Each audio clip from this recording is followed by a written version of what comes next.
Hello, and welcome to Walking Together, a conversation with Harley Eagle. I'm Lubna Ekramadula for Michael Smith Health Research BC. I acknowledge with respect and humility that I'm speaking from the unceded ancestral and traditional lands of the Musqueam, Squamish, and Tsleil-Waututh nations. I'm here with Harley Eagle. Harley is of Dakota and Ojibwe ancestry and member of Whitecap Dakota First Nations in Saskatchewan. After living in the Comox territory on Vancouver Island for 30 years, he recently returned to his homelands in Saskatoon, Saskatchewan in Treaty 6 territory. Harley has 30 years of experience as a trainer, facilitator, conflict management and restorative justice practitioner, and Indigenous rights advocate. Among his many roles, Harley is the Indigenous Cultural Safety Advisor for Health Research BC. Welcome, Harley. It's great to be able to speak with you in person. Thank you. It's wonderful to be here.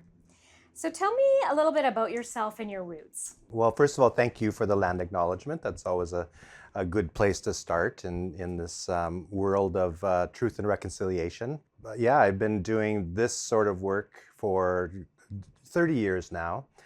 And I do want to mention that on my father's side, we would reference ourselves as Dakota, but really that's a part of a much larger nation that we call Oceti-Sakowin, which translates to the seven campfires. And in this Western world, in this colonial world, it's referencing the Sioux people. So that's how most people would know my nation.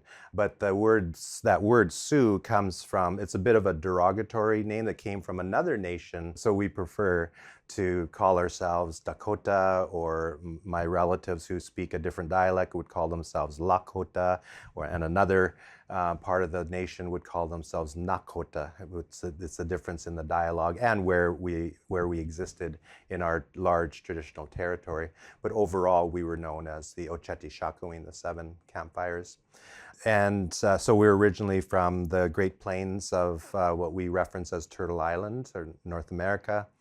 And on my mother's side, I am, you mentioned that I'm Ojibwe, which is true, but we talk about Ojibwe as the language to the political nation of the Anishinaabe. And that's how I would talk about myself and my nationhood. But culturally, on my mother's side, I would say that I'm Ojibwe because it's referencing the language and cultural practices.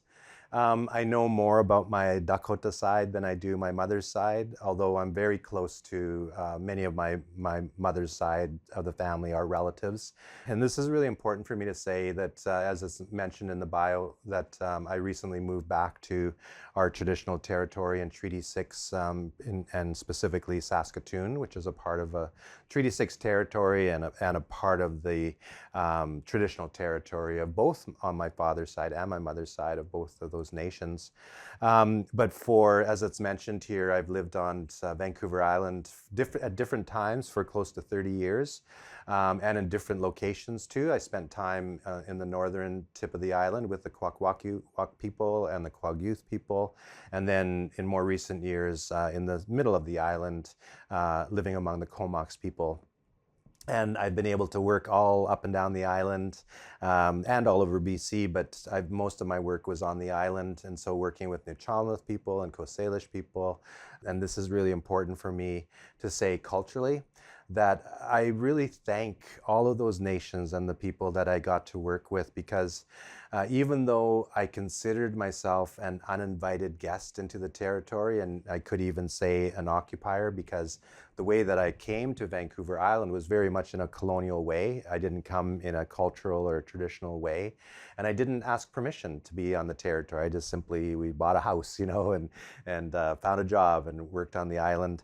But in my own journey, I became conscious of that I hadn't done those protocols. So I was working towards asking permission to be on the territories, but I never did get to that place. So that's why I considered myself an uninvited guest.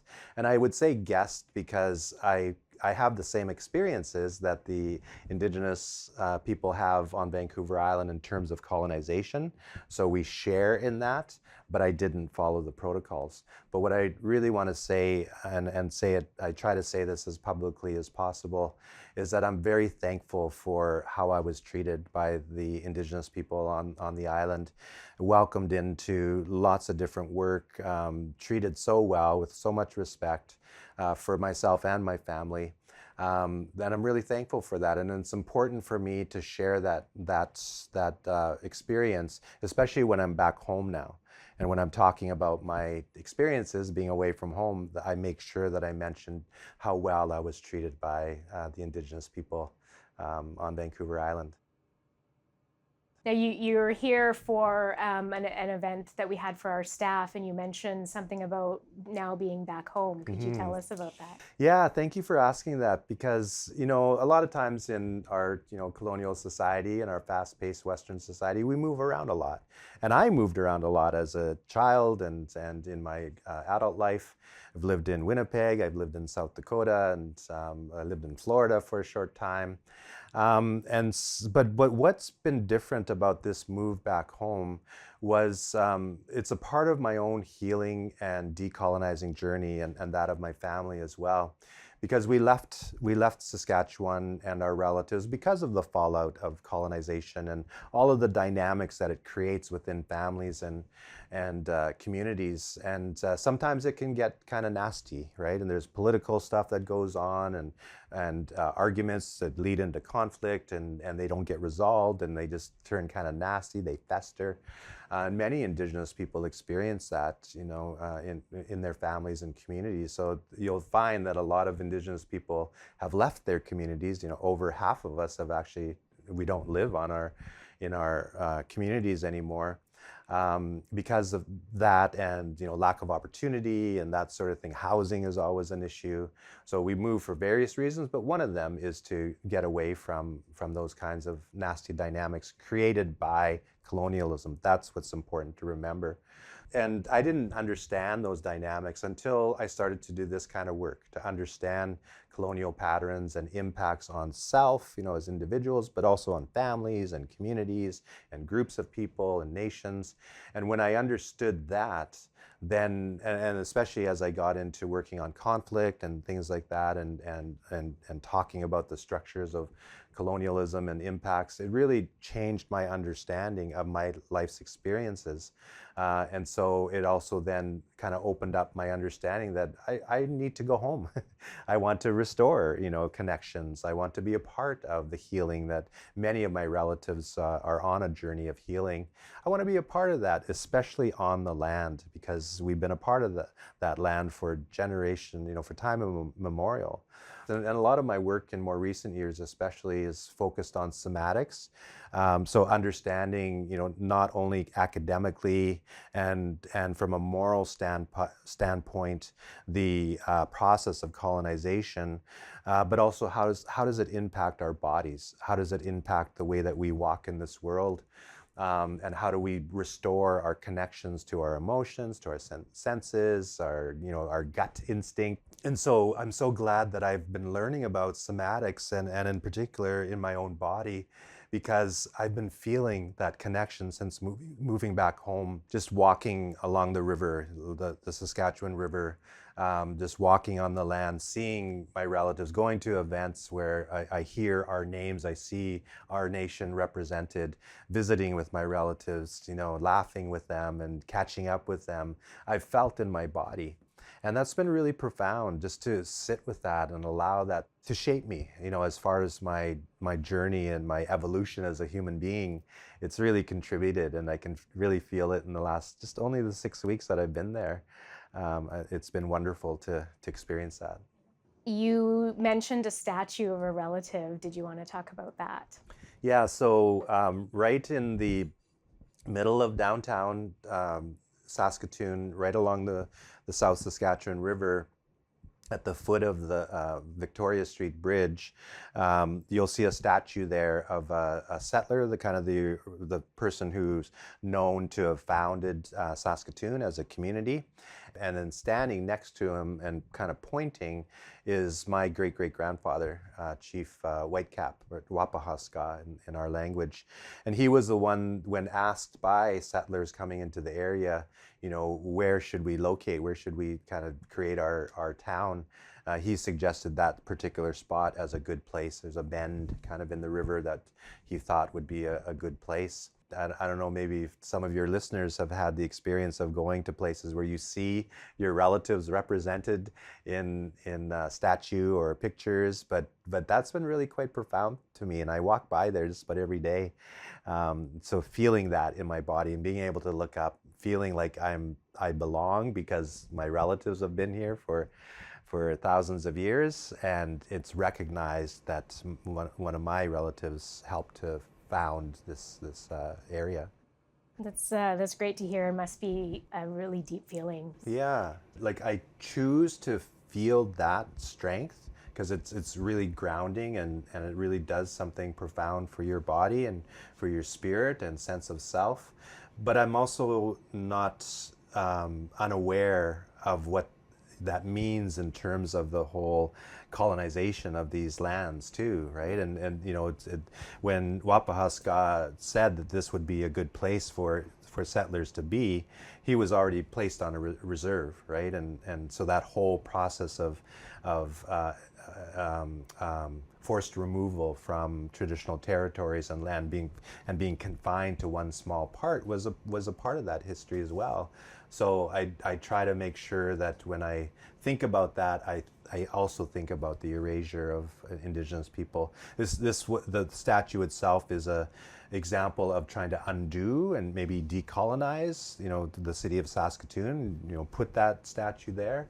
So that's an act of reconciliation, but it doesn't mean that the story changes. You know, that's a part of the story, was the erasure, the clearing of the lands, the clearing of not just the people, but also the buffalo. You know, and I also shared earlier today that right near where I live in Saskatoon is a site of the former railroad that it's moved now to a different location, but in acknowledging that this was the former spot of the railroad, and in particular a station, was where they loaded buffalo bones and buffalo skulls, which was feeding the farming industry and used as fertilizer.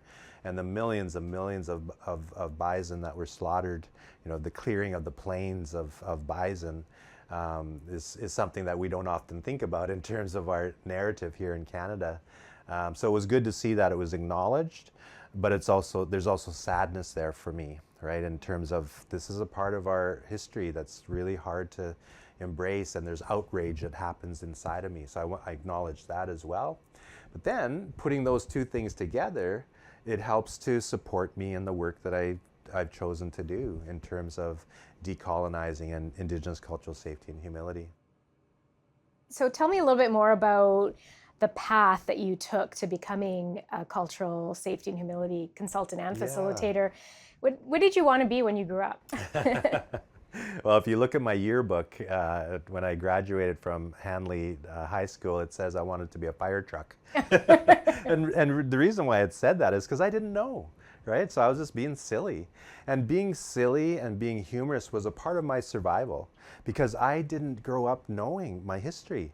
You know, I didn't know this. Like most Canadians, you know, we live in a society where our education system doesn't tell the dark side, if you will, of the history of Canada. And I went through the public school system, and, you know, I learned very little and just kind of the romanticized version of Indigenous people. And I certainly learned about the strength of empire and, you know, the creation of Canada and all of those sorts of things. But I didn't learn my own history until I met my partner.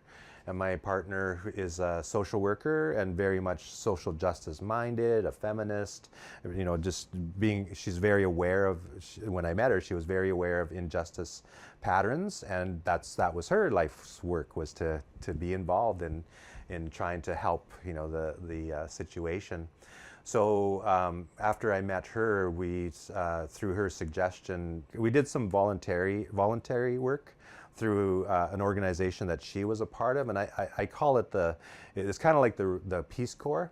It was a Christian denomination organization, but they did kind of like Red Cross kind of work, you know, sending supplies to war-torn or disaster-stricken areas, and also sending volunteers, you know, doctors and nurses and teachers, and my partner had already been working for them, and she's a social worker, and she was working in an Indigenous run school on Vancouver Island when we met in the community. And so she had said, well, we should go on an assignment together before we have children, before we buy a house. And we ended up going to a place called Pine Ridge Reservation where the Oglala Lakota people live. And actually, it should be called the Oglala Lakota Nation. That's kind of the decolonized name of what's known as the Pine Ridge Reservation. That was 30 years ago now, and that's where I started to learn, because we went to do work around the housing issues, and we were working specifically with children and youth in the community at a Boys and Girls Club. But our organization was working on some of the bigger issues and land or treaty violations and that sort of thing. And that's where I started to learn about the history of colonization from Indigenous people, from Oglala Lakota people who knew that history and knew that it was the foundation for all the issues that they were facing. You know, the high crime, the high substance abuse, the justice system wasn't working very well, like lots of infrastructure problems too. They knew that the root of all of that was being forced onto a reserve or reservation, and the ongoing lack of access to rights and title to the land, you know, being seen as second-class citizens without the ability to even shape their future because the government was in control of everything. That's where I started to learn about this from my own people, because they're a part of my nation as well. Yeah, and so that's how I got involved in this work, kind of getting thrown into it, but knowing that I needed to make myself aware, because I had questions too, right? It was really hard to see my own relatives and people that looked like me struggling. And then they asked us to be involved in conflict resolution through something called restorative justice. It's basically like a holistic way of dealing with conflict, where you bring the people together who are in conflict through a very careful process, and they figure out what to do about it. How do you hold the person who's done the wrong accountable? How do you make sure the person who's been harmed is healed? You know, and all of those kind of dynamics you take into account, and they figure it out. But again, I always try to say this over and over again, through a very careful process, right? You don't just throw them together. And so that's where I got involved in conflict resolution work, conflict management through restorative justice. And that led to my formal Western education after doing that work kind of in the field, if you will. Eventually, I realized that it would be helpful if I had a degree behind my name, and so I have a master's degree in conflict analysis and management. I know you've worked with a lot of health organizations, and I'm wondering how you found your way into the health field. Yeah. So not only was I learning about restorative justice and doing that work around CIRCO process, at the same time I also became an anti-racism trainer, because our organization had an anti-racism program and they didn't have many Indigenous people working in that organization, so they asked me to be a part of it. So I became a trainer, a facilitator in that realm, and then after a few years I co-directed the program as well in the US. And then I also started to learn about trauma, because I needed to understand the dynamics that I carried from the things that I've experienced and the unprocessed trauma and how it was impacting my life and showing up in my life. And I needed to understand my parents' trauma, you know, their experience of residential schools, and my mother was in an Indian hospital for a time. They both, you know, grew up on reserve. All those dynamics, you know, created a certain way that I experienced them as a parent, which left me baffled at times. But when I understood their history and their traumas, then it gave light to my own experiences. And so I got involved in trauma-informed practice, working on my own stuff, but also understanding the dynamics of psychological trauma throughout our society. But all of those elements around understanding the history of colonization, trauma-informed practice, understanding dynamics of racism, conflict, all of those really get wrapped up really quite nicely, if you will, in the framework of Indigenous cultural safety and humility. So after we were involved in this kind of work, probably like 15 years or so, I heard about this concept, and at the time we were living in Winnipeg, I heard about this concept of Indigenous cultural safety and humility. And I started to hear more and more about it when I was going to school for my master's degree. It was out here in BC. And it got me really curious, because I looked at it and I thought, well, this is what I do. All those elements are all wrapped up in cultural safety and humility. So in 2013, I noticed that there was a job opening working with Vancouver Island Health Authority as a cultural safety and humility facilitator.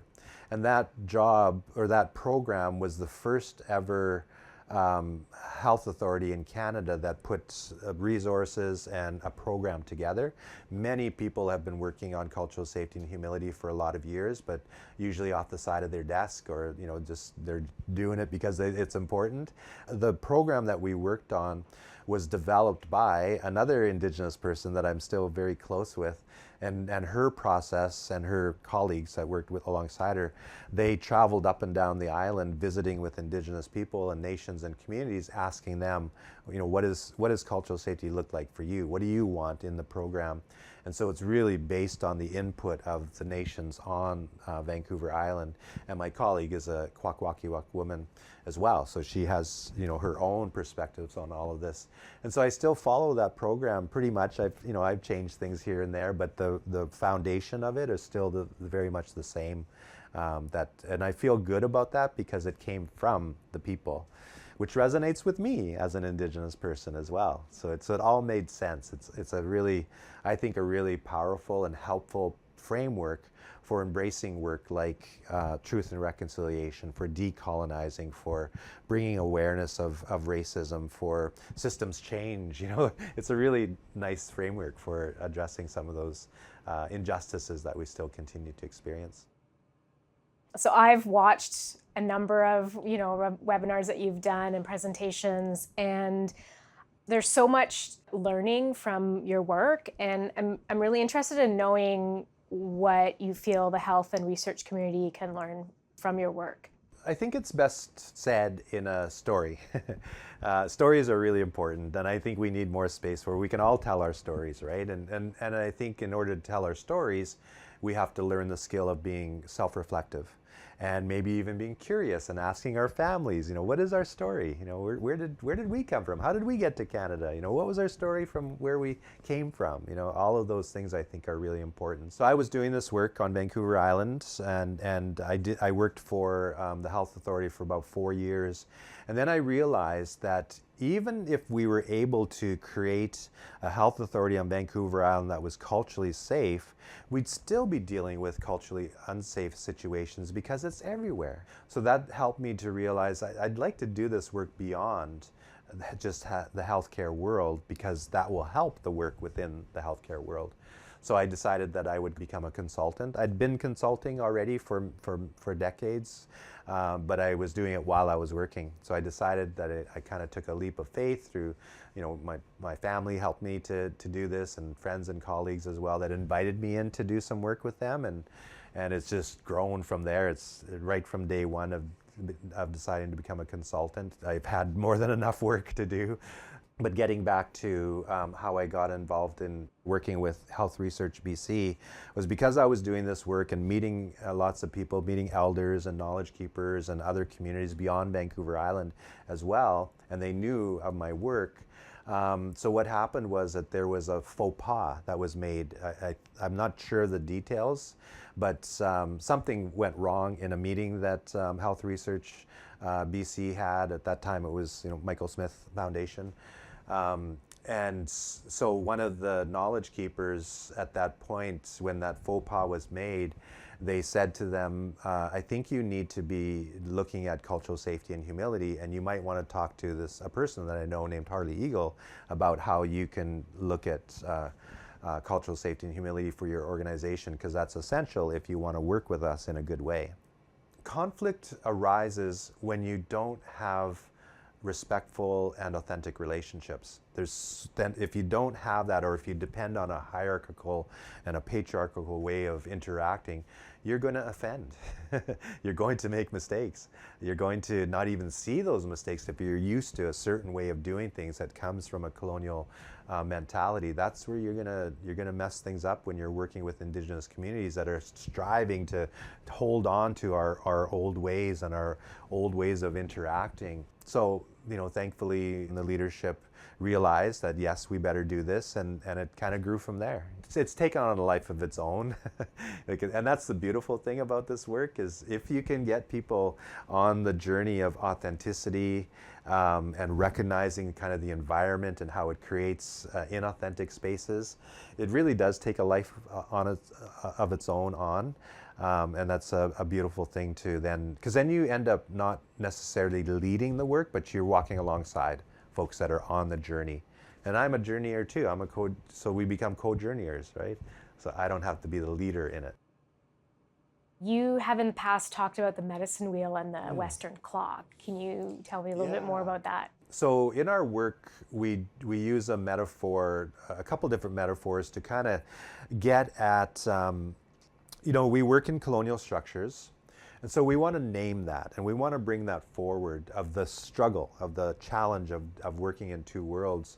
In fact, many years ago when I worked on Vancouver Island, and there was two new hospitals being built, and I was involved in helping with cultural safety with those two new hospital builds, and then educating the staff. And one of the things that they wanted to do was to establish elders and residents in these new hospitals. And so part of our process of trying to figure out what that looks like is we visited with other elders and residents from across Canada. And so I was introduced to an elder in residence in Saskatchewan. And so we asked him, about their work, and, his manager was there too. So that was really helpful, and he was a Métis man. But this elder said something that I'll always remember that really grabbed my attention. He said, our ways, and he was a traditional healer, he said, our ways don't fit in the colonial system. They just don't fit. But yet he'd been doing that work for like 12 years. He describes some of the rubbing areas that just don't work, and the system couldn't support him in the way that he needed to show up, because his job wasn't a 9-to-5 job or 8-to-5 job or whatever, because a lot of things happen on the weekend or evening, and he needs to be there. So he talked about that, how it doesn't fit. So I use a metaphor. I talk about, from my cultural background, a symbol that we use, and maybe folks have seen this symbol around. It's associated with Indigenous people quite often. It's called the medicine wheel. It's with the 4 colors. The 4 quadrants are different colors in a circle. And so I use that as a metaphor. It comes from both sides of my culture. My father's side and my mother's side both use that symbol. And that symbol is expressed in many different ways by other nations as well. I have a particular way of thinking about it from my influences. My elders and my knowledge keepers had shaped the way that I think about it. And you'll see this used in so many different ways. It's so helpful. It helps us to remember that we as human beings are made up of 4 quadrants, 4 essential pieces of us, 4 elements, and that's our spirit, our physicality, our emotion, and our intellect. And in order to walk in balance in this world, you have to nurture each of those aspects. That can also speak to a flow or a process. So in my teachings that I carry, we start with the spiritual quadrant. And for me, that's about setting a good tone. That's that container building. It's how do you create a safe enough space for work to happen. And then the next quadrant over for me is the emotional quadrant. And that's where people can tell their stories. And we utilize this a lot when we're working with people in conflict. So you bring them together, and as I mentioned earlier, in that very careful way, so that they're ready to delve into the work, and feel safe enough where they can tell their stories. And from those stories, you start to get insight about each other's experiences. And it often builds trust. Because when you're in conflict, you make up stories. And you take things very personally. But when you hear somebody that says, I did this, I know I did harm to you, but here's why, here's the root of it. So a lot of times you see insight from the person who's received the harm, almost like, oh, I'm so thankful that it wasn't personal, right? So things like that happen when people get to tell their story. Or the person that was harmed gets to say, I'm so angry at you. All of those emotions get a place to be a part of the story. Usually what happens then, when everybody's had a chance to tell their story, you get curious. And you start asking, so why did this happen? What was underneath this? And that's in the bottom quadrant. I call it the physical quadrant, and sometimes we call that the relational quadrant. And that's when you try to figure out, so what are the intersections? What are the connections? Let's get curious. Let's peel back the layers. And once you know all of those aspects, the story, its impacts, you've set a good tone to hear it, and you've explored why it happened, that's when you can move into the intellectual realm, the decision making. So what are we going to do about it? And it's a helpful process for how health providers can interact with somebody. Setting that tone, you can actually get to the root of somebody's problem when you set that space. But then I bring in another metaphor from the Western world. So I have the medicine wheel up on the screen, and then I superimpose on top of the medicine wheel a clock, a Western clock. Because we all live under that Western understanding of time, right? Which often says you're in a rush. Most physicians only have I forget what it is, like 8 minutes or less to spend with a patient. So how do you go through a helpful, healthy relational process when you only have a limited amount of time because you have to churn people through? So, and then I'll say something like, and this is where the two-eyed seeing comes in. I'll say, years ago, when I was a younger person, I didn't know what the answer was the way forward, because I often thought, well, we just need to get rid of the clock. But that's not our reality, right? We live in this Western world. We can't just throw out everything. So then I pull those two images apart, but not completely apart. And I leave like a Venn diagram, they call, where there's this little slice in between both. And then I say, and that's where cultural safety happens. We're trying to create a space for two-eyed seeing, to bring in those teachings of relational practice and being community and all of those sorts of things, but blending it together with the reality we live in the Western world. And there's, the clock and efficiency, there's strength in that as well. Yeah, it's great to visualize that, to see that come together. Mm-hmm. What are some key learnings that you would want someone from the health and research community to know? Mm-hmm. One of the things I really love about my work is that it evolves and grows, and principles and teachings kind of emerge out of the interactions that I get to have, and with what you see would be helpful for an organization. And one of the more recent ones that we've been embracing, and many actually Indigenous people have been embracing this a lot more, is around what's called two-eyed seeing.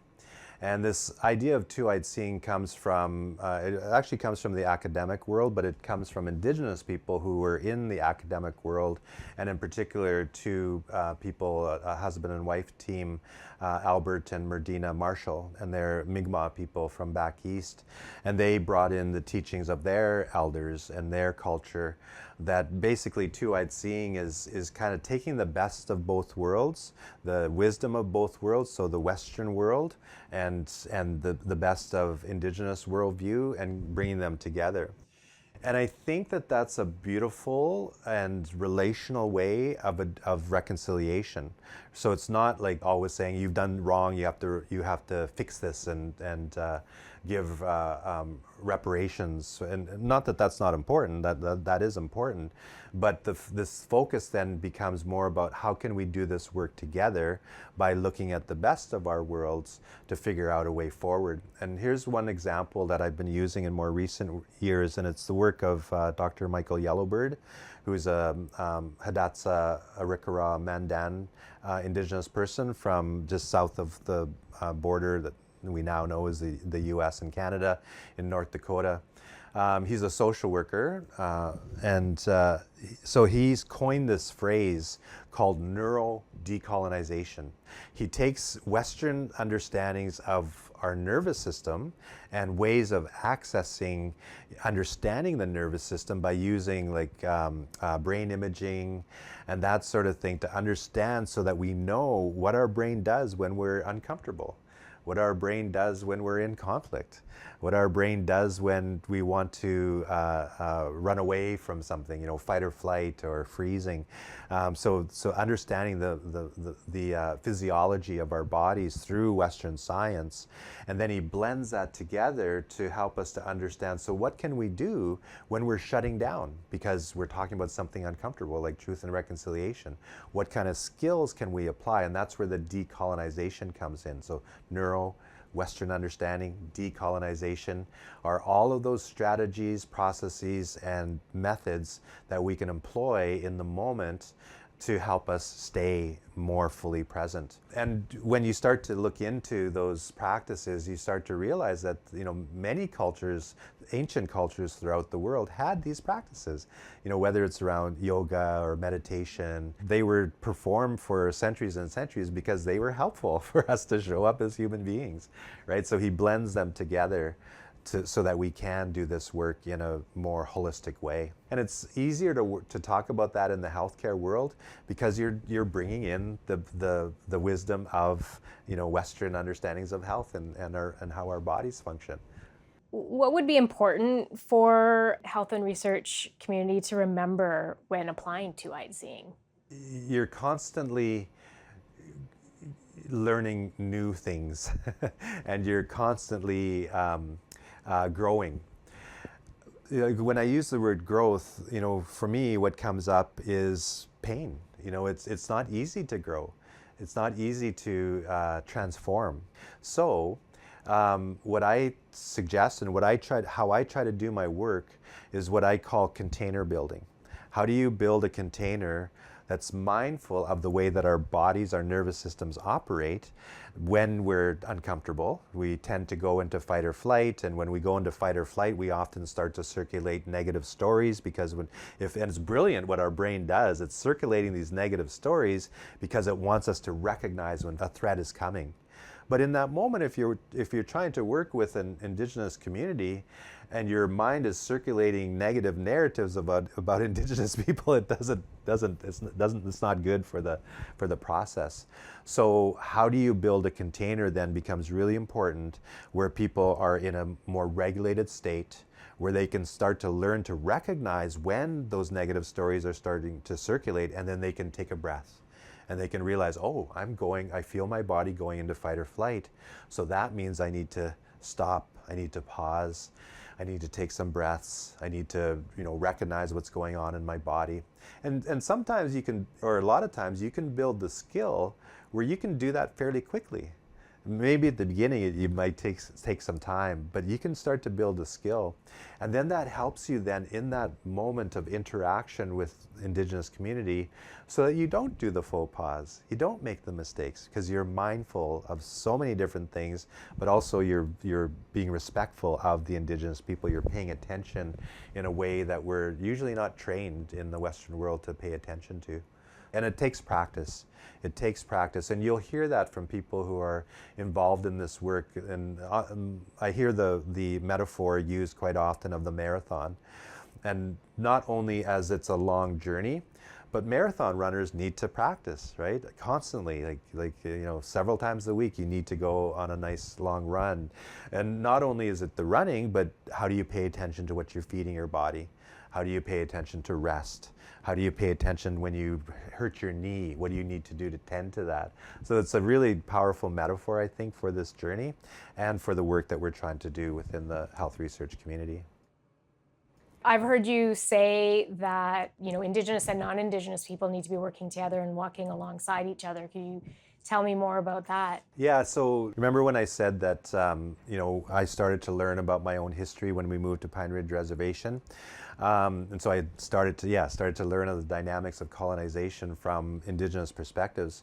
But I really started to learn about the last 500 years, right, of what's happened here in North America.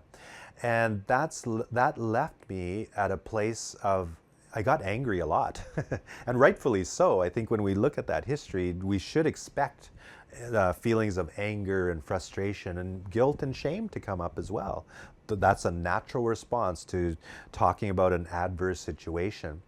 But what I was starting to realize is that the anger was turning into bitterness, especially because I was dwelling on the last 500 years. And then I started to recognize, but that's not healthy. And being bitter all the time is not healthy. Or if you're a person of European descent or from another part in the world and you're feeling that sense of guilt and shame, that's not healthy either. It's important to feel it in the moment, but to be stuck in it is not a healthy thing. You're going to learn patterns to push that guilt and shame away, and that's not going to change anything if all you're doing is pushing it away and not realizing what's kind of underneath it.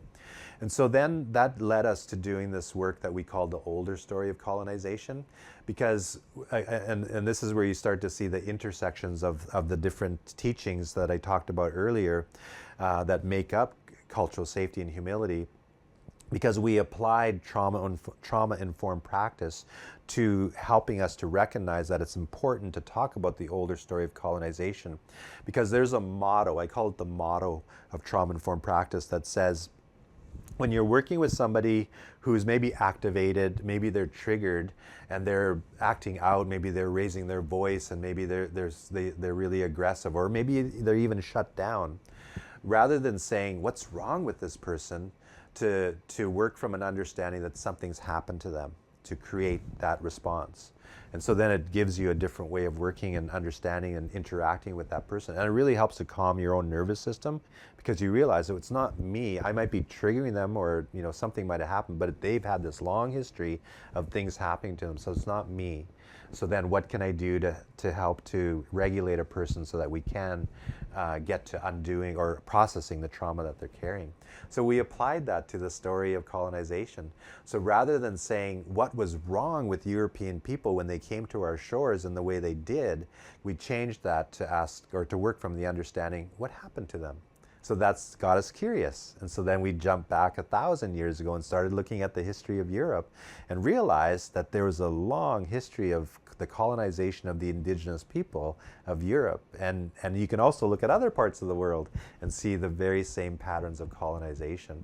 And when we do our work, part of the container building is asking the question in our introduction circles, who are your people? Who are your ancestors? What is your heritage? And we frame that question in a way that moves people away from saying, well, I'm Canadian or I'm American. We want them to dig down a little bit as best they can, because sadly a lot of people don't know their history. So we're aware of that, and we name that, and we say this question might cause some discomfort because you might not know. But what happens when you hear all these people responding to that question, it often gets people curious. And I hear this quite often when people come back to me, a year later, they'll say, I got really curious because I didn't know. So I started to ask my parents, I started to ask my grandparents, I started to do research. And more often than not, people will find one person in their family who's done the genealogy, and they get curious and they start asking more questions. So then they'll come back and say, I found out that I'm this or that. And so it's really profound. I love those moments. And then you can start to connect traumatic experiences to who they are. Like take, for instance, a lot of folks here in the context I work in will talk about their Irish or their Scottish descent. Well, think about the history of that part of the world and what's now known as Great Britain or the British Isles. Think about how the Scottish people had terrible things happen to them, the indigenous people of that part of the world. So, and you can say that for all over the world. Yeah. So how could a non-Indigenous person reflect on how colonization has shaped them too? Reflection requires skill, and that's another thing I love about the circle process. Is sometimes we call them talking circles, and so we bring people together. We ask questions like I just mentioned. Who are your people? Sometimes we'll ask the question, why do you do the work that you do? And in particular, when you're asking people who've worked together, like let's say in an emergency department or something like that, or a health research organization, you ask them that question, why do you do the work that you do? More often than not, your colleagues are people that you've worked with maybe for years, but you don't really know them. But you ask a simple question like, so why do you do the work that you do? And oftentimes people have a story. I wanted to research cancer because I lost my parent to cancer, or something like that. And then what you find is connection. So people will resonate with each other's stories. And then they'll start resonating on their own experiences. And so it's really quite profound. So like I mentioned, we often call them talking circles. We should actually call them listening circles, because you spend most of your time listening. And then you start to realize the person that you're listening to the most is yourself. Because you start to learn to be self-reflective, because you're hearing all your filters. You're hearing your stories coming up. And if you can learn that skill of listening to yourself and get curious about, so why was I reacting to that person's story? What is it about me that has me reacting? That really helps to build the process of self-reflection. And in that process of self-reflection, that's when you can start digging into, so what are my people's experience of colonization? What are my people's experiences of forced removal from land? And why don't we talk about them, right? And it actually provides answers for a lot of people, because they'll start to realize, oh, so that's why my parent is like that, because of their experience, right? And so it's really quite profound, and that's the skill of self-reflection. Yeah. How do you envision or provide suggestions of what do they do next after that insight, once they've done the reflection? If I've learned that about my family, so now what? How do I move forward in my journey? I think reflection leads to connection, because we need connection. And then it also starts to help you to understand why you walk in the world the way you walk in the world. And a lot of times, and I'll make this bold statement, I think every person in this world has a connection to trauma. And there's actually more and more research that's talking about that. We all have some connection, whether it's our own experiences, our parents, our grandparents, or we're supporting a friend who's living with unprocessed trauma, but we're there for them. We all have a connection to trauma, and I would say that we all have a history of being forcibly removed from our territory. If you look at our long history of ancestry, you'll find your own people's experience of what you see happening here in this part of the world. The reserve system, residential schools, the disruption of ways of interacting in community or family. Like, for instance, in this Western society, we really depend on, and we think the truth of family is nuclear family, right? Just a small little unit. But if you look at indigenous cultures here in this part of the world, and ancient cultures from other parts of the world, you'll see that extended family is actually the basis of family, right? Recently, or in the last maybe 4 or 5 years, I've worked with folks that do a lot of early years educating, and they shared with me some research about, they wanted to figure out what's the appropriate ratio in a classroom setting working with early years between educators and caregivers and children. What's the best ratio so that child their brain develops appropriately, their emotions, their social, the connections. What do we need in the classroom? And so and I love asking this question in workshop setting, because I'll ask people, so what do you think is the best ratio for kids to experience in that setting? And a lot of people will say, they'll kind of tentatively say maybe like 2 to 1, 4 to 1, and some people will say 1 to 1. And I always like to say, well, it actually is 4 to 1. And then I'll stop for a moment for a dramatic effect and say 4 caregivers to 1 child. We need to be surrounded by extended family. Ancient cultures, indigenous cultures, by way of our governance systems and our family structures, knew that. So extended family was the basis for family. Are you carrying on with this work in Saskatchewan now that you've moved back? Yeah, so in cultural safety work, there's 4 kind of areas that we focus on, and the first one is around connection, building that container to do the work, and then we have to have that container so that we can look at the history and current reality without running away, because it can be activating and triggering. And then we learn that we need skills, mindfulness, how do you stay in uncomfortable situations, repair of broken relationships or conflict. There's a whole myriad of skills that we need. And the last step is around action. And we use the describing words of collaborative and emergent action. So my thought, or where I live now and the work that I do, all of my clients that I've worked with here in BC want to stay working with me, and I have family here. My grandsons are on the island, my daughter and her family, and then my youngest daughter lives here in Vancouver. I'm also 60 years old now, so I'm already thinking, well, how can I start slowing down? But I also know that in the reinvigorating of relationship with my family and community, and starting to collaborate on things will emerge. Before we close, is there one teaching or reflection you'd like people in healthcare and research to carry with them after today's conversation? I think what I've seen over the years of the many efforts that are out there to address like reconciliation, to work at decolonizing, to change, the quest for justice. I think the one thing that we've kind of missed or not realized is so important is the container building. And there's many people that have been doing this work for a lot of years that are starting to see that a lot more and talking about it. And there's this one author that I really appreciate. His name is Resmaa Menakem. He wrote a book called My Grandmother's Hands. And he's a counselor, a therapist, and he doesn't call it two-eyed seeing, but he does a really good job of that. He brings in, ancient ways like meditation and yoga, and that's what Dr. Michael Yellowbird does as well, to notice how our bodies have been conditioned to show up in this world, this colonial world.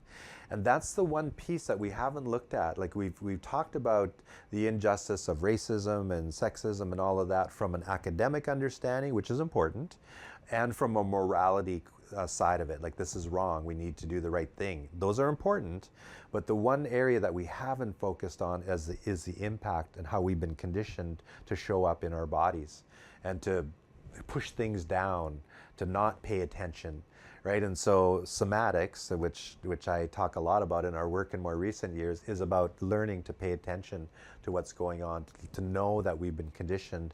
I've been conditioned to show up in this world as a cisgender male, in ways that are actually harmful to not only to women and in that world, in that understanding, but also to myself.